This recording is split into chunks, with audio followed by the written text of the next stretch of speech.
Welcome everyone financial utility channel में आप सभी का। जैसा कि आप लोगों ने आज मेरा थंबनेल देखा है, आज मैं आप लोगों से एजुकेशन लोन के टॉपिक पे बात करूंगा। एजुकेशन लोन के से रिलेटेड जितनी भी आप लोगों की क्वेरी होती है, इन सभी को सॉल्व करने की पूरी कोशिश करूंगा। अभी एडमिशन पीरियड चल रहा है, स्कूल्स कॉलेजेस सभी जगह पे भी एडमिशन पीरियड चल रहा है। तो ये एक सबसे बड़ा पॉइंट आता है कि हर तरह के, देखिए इस सोसाइटी में हर तरह के लोग हैं, मिडिल क्लास भी हैं, लोअर क्लास भी हैं, तो हर के कोई इतना हाईली फीस अफोर्ड नहीं कर सकता, तो इसलिए उनको एजुकेशन लोन की तरफ जाना पड़ता है। तो हम लोग आज इसमें समझेंगे कि एजुकेशन लोन है क्या, एजुकेशन लोन लेने का प्रोसीजर क्या है, हम कैसे ले सकते हैं। ये बहुत ही यूज़फुल वीडियो होने वाली है आप सभी के लिए। अगर आप लोगों को ये वीडियो पसंद आए तो आप लोग वीडियो लाइक करें, सब्सक्राइब करें, शेयर करें। तो देखिए, सबसे पहले अगर मैं अपने हिसाब से अगर मैं बताऊं कि हमें क्या एजुकेशन लोन लेना चाहिए, यस और नो, तो देखिए मेरे हिसाब से कोई लोन हमें कोई लोन नहीं लेना चाहिए। ठीक है, सबसे पहला पॉइंट जो ये मेरा मतलब कि मानना है। लेकिन अगर हम अपनी लाइफ में अगर कोई लोन लेना चाह रहे हैं, अगर हमें कोई लोन लेना पड़ गया, तो वो हमें एजुकेशन लोन ही लेना चाहिए, इसके अलावा कोई और लोन नहीं लेना चाहिए। ठीक है, और अगर हम ये लोन ले भी रहे हैं, अगर हम इसे सैंक्शन करा रहे हैं, अप्रूव करा रहे हैं, तो कम से कम इस लोन को हम खुद से अटैच रखें। ठीक है, इसे हम अपनी फैमिली या पेरेंट्स से अटैच नहीं रखना चाहिए। इन फ्यूचर कल को हम इसे, जब हमारा ग्रेजुएशन कंप्लीट हो जाएगा, ग्रेजुएशन कंप्लीट होने के बाद जब हम जॉब में जब हम कर रहे होंगे, तो कम से कम इस लोन को हम खुद ही पूरा मतलब कि चुका सकें इस पूरे लोन को। तो इसीलिए कम से कम इस लोन को हमें अपनी फैमिली वगैरह से अटैच नहीं रखना चाहिए। खुद इंडिपेंडेंटली जब आप जॉब करने लग जाए तो खुद ही आप इस लोन को मतलब कि चुकाएं अपने बेस पे।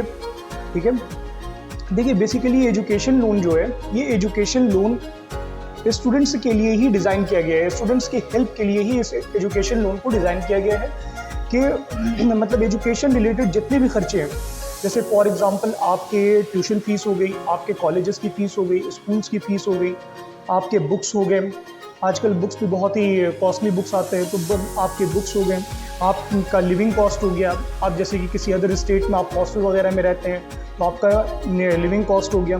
तो इन सभी ज़रूरतों को पूरा करने के लिए एजुकेशन रिलेटेड आपको एजुकेशन लोन गवर्नमेंट आपको प्रोवाइड करती है। ठीक है, और जैसे कि अगर हम देखिए, एजुकेशन लोन भी हमारे पास दो टाइप का होता है। एक होता है हमारे पास गवर्नमेंट एजुकेशन लोन, एक होता है हमारे पास private education loan. Two types का एजुकेशन लोन होता है। बट देखिए, गवर्नमेंट हमें कम इंटरेस्ट रेट पे हमें लोन को हमें प्रोवाइड कर देती है, बट इनका प्रोसीजर जो होता है गवर्नमेंट का एजुकेशन लोन का, ये थोड़ा स्लो होता है।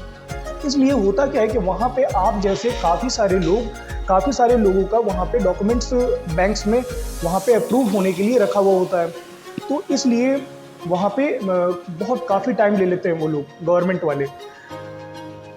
इसीलिए ज़्यादातर लोग प्राइवेट सेक्टर की तरफ भागते हैं कि प्राइवेट सेक्टर जितने भी बैंक्स हैं हम वहाँ पे जाते हैं। जैसे SBI लोन भी आपका, तो ये आपका गवर्नमेंट सेक्टर में भी आता है, और भी बहुत सारे प्राइवेट सेक्टर में लोन है। ये आपसे इंटरेस्ट रेट तो ज़्यादा लेंगे, लेकिन आपको लोन अप्रूव कराने में आपको कम टाइम पीरियड में आपको लोन अप्रूव हो जाएगा।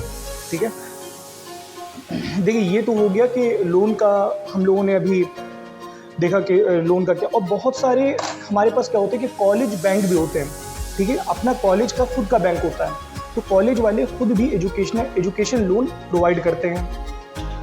हर किसी कॉलेज का बैंक नहीं होता, जैसे बहुत सारे मतलब कि बहुत सारे हैं कॉलेज इंडिया में जो कि अपना इनका खुद का कॉलेज, इनका अपना बैंक होता है, जो ये खुद अपना लोन प्रोवाइड करते हैं। आपको वहाँ से भी ईजिली आपको अप्रूव हो जाएगा। और ये चीज़ आप ध्यान में रखिएगा कि आप जिस भी कॉलेज में मतलब के हैं, उस कॉलेज का वो कॉलेज जो है आपका UGC से अप्रूव होना चाहिए। अगर आपका UGC से अप्रूव है या आपके बैंक के साथ अगर उसका टाइप है, तो आपको ईजिली मतलब कि एजुकेशन लोन आपको मिलने में बहुत ही आसानी रहेगी। और जो बैंक का जो मिनिमम परसेंटेज होता है, इसके बाद लोन पे जो इंटरेस्ट रेट जो होता है बेसिक, ये आपका 7 से 14% आपका लगता है। ठीक है। 7 से 14% हमें बहुत जगह पे हमें 6 से 12% हमें देखने को मिल जाता है। यूनियन बैंक ऑफ इंडिया और भी बहुत सारे बैंक्स हैं, तो यहाँ पे हमें 6 से 12% हमें देखने को मिल जाता है। बट आपको मैंने एक एस्टिमेटर मैंने बताया कि जो आपका 7 से 14% आपका मतलब लगता है। और बहुत सारे इंडिया में प्राइवेट सेक्टर बैंक्स हैं जो कि आपको गर्ल्स के लिए एजुकेशन लोन पे इंटरेस्ट रेट कम वो लोग देते हैं, ठीक है। गर्ल्स के लिए वहाँ पे वो लोग थोड़ा सा छूट देते हैं ग्रेजुएशन कंप्लीट करने के। और ये एक क्वेश्चन ये भी आता है कि हमारे पास हमने फॉर एग्जांपल हमने एजुकेशन लोन ले लिया, अब ये एजुकेशन लोन हमें रीपेमेंट हमारा कब से स्टार्ट होगा। जैसे फॉर एग्जांपल आपका ग्रेजुएशन 4 इयर्स का है, न्यू एजुकेशन पॉलिसी के अकॉर्डिंग आपका ग्रेजुएशन जो है वो 4 ईयर का ग्रेजुएशन है। तो 4 ईयर जब आप ग्रेजुएशन अपना कंप्लीट कर लीजिएगा तो उनके रीपेमेंट के बाद वो लोग गवर्नमेंट आपको 1 साल का टाइम इसलिए देती है कि फॉर एग्जांपल बहुत सारे लोग ग्रेजुएशन कंप्लीट करने के बाद तुरंत उनकी 1 साल में जॉब कैंपस सिलेक्शन या फिर किसी कंपनी में जॉब उनकी नहीं लग पाती है। तो गवर्नमेंट क्या करती है, गवर्नमेंट उनको 1 साल का टाइम देती है और कहती है, और फिर इसलिए उनको कहती है कि आप नेक्स्ट ईयर से आपका 1 साल के बाद आपका प्रोसीजर स्टार्ट हो जाएगा, रीपेमेंट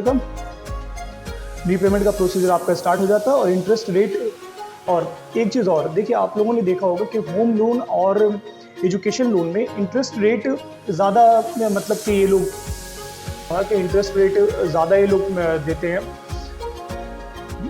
बैंकिंग सेक्टर। आपको एजुकेशन लोन पे आपको इंटरेस्ट रेट ज़्यादा लगता है, ठीक है। अगर जैसे कि फॉर एग्जांपल अगर हम लोग डिफरेंस ले लें कि होम लोन और आपका ये एजुकेशन लोन दोनों में, जैसे कि होम लोन में आपका इंटरेस्ट रेट जो होता है वो आपका कम होता है और एजुकेशन लोन में आपका इंटरेस्ट रेट ज़्यादा होता है। तो इसका क्या डिफरेंस है, तो देखिए होम लोन आपका सिक्योर्ड लोन है, ठीक है, और आपका एजुकेशन लोन आपका अनसिक्योर्ड लोन है। सिक्योर्ड लोन अनसिक्योर्ड लोन क्या है कि देखिए होम लोन में क्या है कि अगर आपने कल को टाइम पे अगर आपने उनको लोन अगर नहीं दिया बैंक को, तो कल को वो आएंगे, आपके घर के डॉक्यूमेंट्स तो उनके पास जमा होते ही हैं, वो आपके घर पे आगे के कब्जा कर लेंगे, ठीक है। और अनसिक्योर्ड लोन क्या है कि यहाँ पे अब एजुकेशन लोन पे अनसिक्योर्ड लोन इसीलिए लगा है, आप क्या कर सकती है यहाँ पे अब बैंकिंग सेक्टर, ठीक है।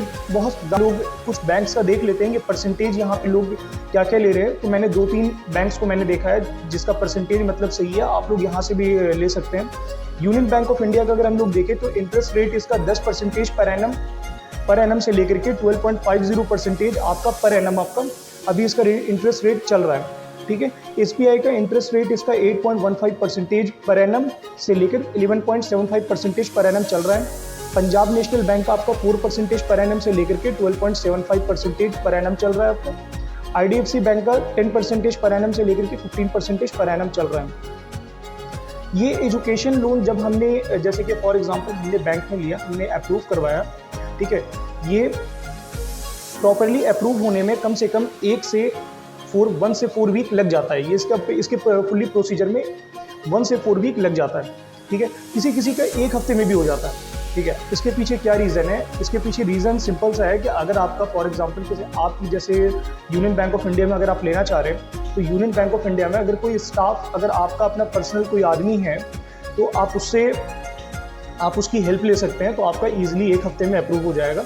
वरना आपका ये मिनिमम टू मैक्सिमम आपका 1 to 4 वीक आपका रखा गया है कि इस टाइम पीरियड में आपका होगा।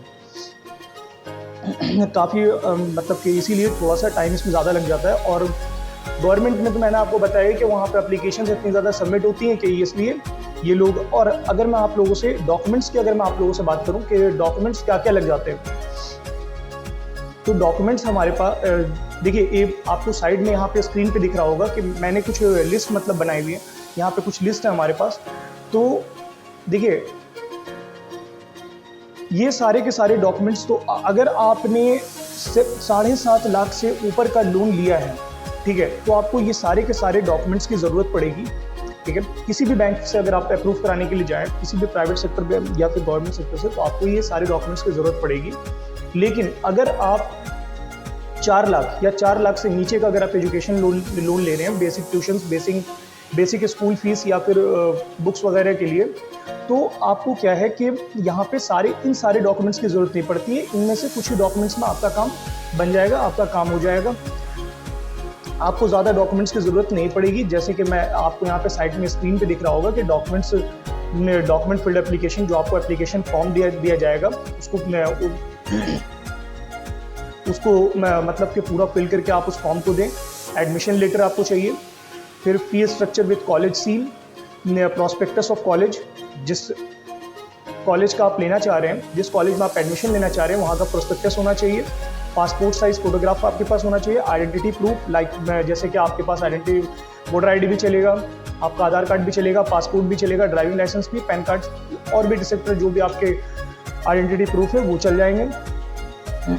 एड्रेस प्रूफ आपका, जैसे कि एड्रेस प्रूफ में आपके पास यहाँ पे इन्होंने कुछ दिया है कि Aadhaar card, driving licence, voter ID, academic, driving licence, voter ID, ये सारी चीज़ें। एकेडमिक की मार्कशीट हो गई आपकी, और सर्टिफिकेट्स आपके, जैसे कि फॉर एग्जांपल आपने जो भी आपने जहाँ से भी 10th किया है, 12th किया है, वहाँ की मार्कशीट और वहाँ के सर्टिफिकेट्स इसमें लगेंगे। और फिर गैप सर्टिफिकेट इफ़ एप्लीकेबल, अगर आपने फॉर एग्जांपल बीच में 2 साल का गैप लिया है, ड्रॉप आउट किया है, तो इसका गैप सर्टिफिकेट बनता है, गैप सर्टिफिकेट लगेगा। पैन कार्ड स्टूडेंट का और पेरेंट्स का भी लगेगा पैन कार्ड, और फिर स्टूडेंट का भी लगेगा। और यहाँ पे आपके पास proof of obtaining seat in the merit seat selection process, ठीक है। जहाँ जिस कॉलेज में आपका जो सिलेक्शन हुआ है, तो वो एक प्रूफ होना चाहिए कि आपका हाँ इस कॉलेज में यहाँ पे सिलेक्शन हुआ है, वो एक एप्लीकेशन होती है, तो वो सबमिट करानी पड़ती है। सो आज की वीडियो मैंने देखिए सारे लगभग अप्रॉक्सीमेटली मैंने सारे पॉइंट्स को मैंने कवर करने की कोशिश की है। फिर भी अगर कोई एजुकेशन लोन में अगर कोई पॉइंट्स या कोई क्वेश्चन अगर आपके पास रह गया हो, तो आप मुझसे कमेंट में मैसेज करके पूछ सकते हैं। मैं आपको कमेंट में इंशाल्लाह आंसर देने की पूरी कोशिश करूँगा। अगर आपको मेरी वीडियो पसंद आई है तो लाइक करें। इसी तरह की नेक्स्ट वीडियो भी आपके लिए बहुत ही यूज़फुल आने वाली है।